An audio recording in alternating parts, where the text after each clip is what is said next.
8 বছরের একটা বাচ্চা ছেলে 1 টাকার একটা কয়েন হাতে নিয়ে দোকানে গিয়ে বলল, আপনার দোকানে কি আল্লাহকে পাওয়া যাবে? দোকানদার একথা শুনে কয়েনটি ছুঁড়ে ফেলে দিয়ে তাড়িয়ে দিল ছেলেটিকে।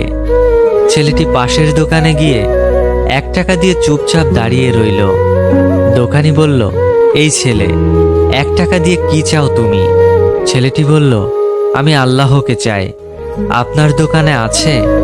দ্বিতীয় দোকানদারও তাড়িয়ে দিল, কিন্তু অবুঝ ছেলেটি হাল ছাড়ল না। একটার পর একটা দোকানে ঘুরতে লাগলো। ঘুরতে ঘুরতে 40টা দোকান ঘোরার পর এক বয়স্ক দোকানদার জিজ্ঞাসা করলো, তুমি আল্লাহকে কিনতে চাও কেন? কি করবে আল্লাহকে দিয়ে? এই প্রথম কোনো দোকানদারের মুখে এরকম প্রশ্ন শুনে ছেলেটির চোখে মুখে আশার আলো ফুটে উঠল। নিশ্চয়ই এই দোকানে আল্লাহকে পাওয়া যাবে। হতচকিত কণ্ঠে উত্তর দিল, আমার তো বাবা নেই। এই দুনিয়াতে আমার মা ছাড়া আর কেউ নেই। আমার মা সারাদিন কাজ করে আমার জন্য খাবার নিয়ে আসে। আমার মা এখন হাসপাতালে। মা মরে গেলে আমি খাবো কি? ডাক্তার বলেছে একমাত্র আল্লাহই পারে আমার মাকে বাঁচাতে।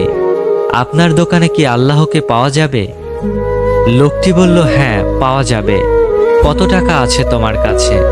ছেলেটি বলল, মাত্র 1 টাকা। তিনি বললেন, সমস্যা নেই, 1 টাকাতেই আল্লাহকে পাওয়া যাবে।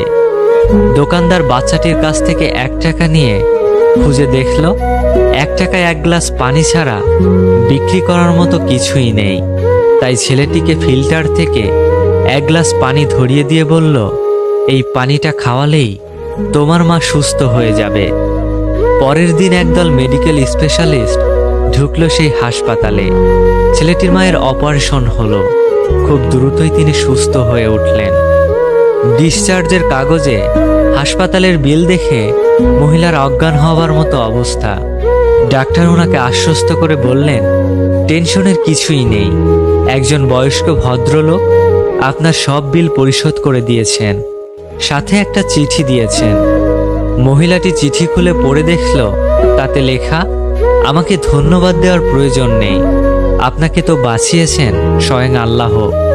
আমি তো শুধু ওসিলা মাত্র।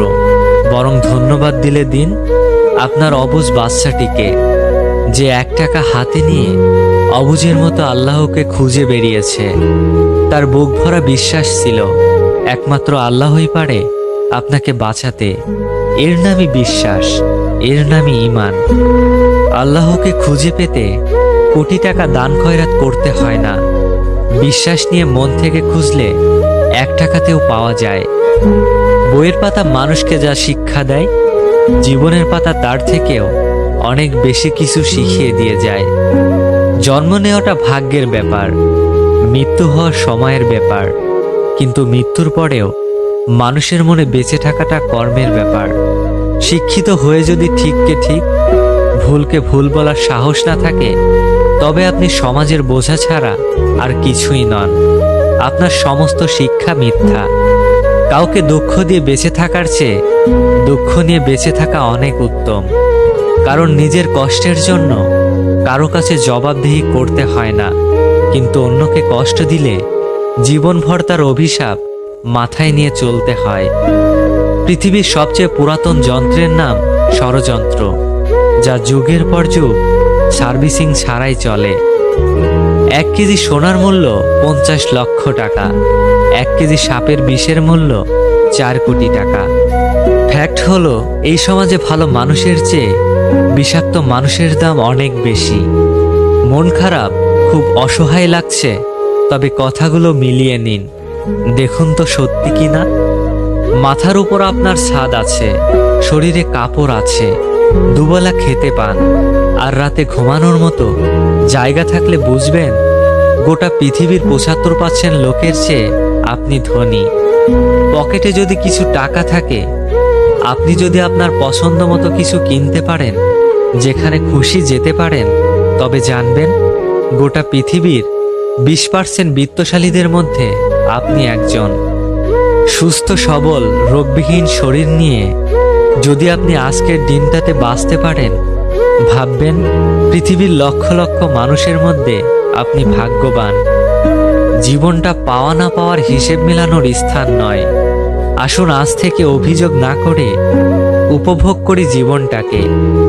পৃথিবীতে সবচেয়ে সুন্দর দৃশ্য হলো কাউকে হাসতে দেখা। তার চেয়েও ভালো লাগবে যদি আমি জানতে পারি আমার কারণেই একজন মানুষের মুখে হাসি ফুটেছে। প্রয়োজনের চেয়ে বেশি সঞ্চয় করেছি, তবে টাকা নয়, কিছু বাস্তব অভিজ্ঞতা। 3 জায়গায় কখনো নরম হবেন না। নাম্বার 1, সত্যি কথা বলতে। নাম্বার 2, মা বাবাকে কেউ গালি দিলে। নাম্বার 3, নিজের স্ত্রীর ব্যাপারে। কাউকে ঠকিয়ে নিজেকে সুখী ভাবছো, ভুল ভাবছো। সময়ের ব্যবধানে তুমিও একদিন ঠকে যাবে। একটা বাস্তব সত্য, অর্থ যেখানে নেই, ভালোবাসা সেখানে দুর্লভ। সাপ তার বিষ রাখে নিজের দাঁতে, কুকুর তার বিষ রাখে জিভে, কাকড়া বিছা তার বিষ লেজে রাখে, কিন্তু মানুষই একমাত্র প্রাণী যে কিনা বিষ নিজের অন্তরে রাখে।